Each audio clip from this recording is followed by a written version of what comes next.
मराठवाड्यात दुष्काळग्रस्त परिस्थिती असून त्याबाबत राज्य सरकार आढावा घेतलाय। या संकटाची पुरेशी कल्पना येण्यासाठी जिल्हानिहाय बैठक घेणार असल्याची माहिती ग्रामविकास मंत्री पंकजा मुंडे यांनी औरंगाबादमध्ये दिली।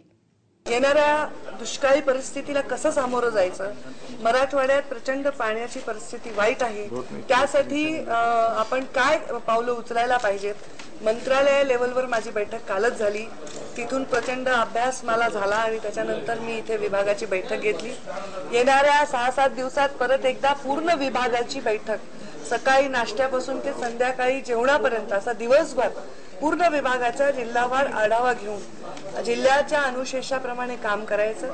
जिल्हा परिषदेच्या माध्यमातून जास्तीत जास्त ग्रामविकासचा बजेट हे दिलं जातं, विकास होतो, पण तो विकास अंकुश त्याच्यावर कसा ठेवता येईल की तो खरंच विकास साधला जातोय का, खरंच ते बजेट सामान्य माणसापर्यंत पोहोचतंय का, त्याचा लाभ त्यांना होतोय का, त्याच्यामध्ये आता मागणी किती वाढली आहे याची आम्ही पूर्णपणे माहिती घेतली।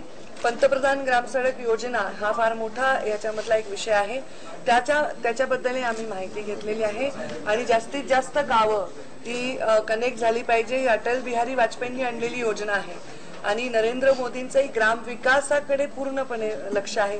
फार मोठी जबाबदारी त्यांनी माझ्यावर दिलेली आहे।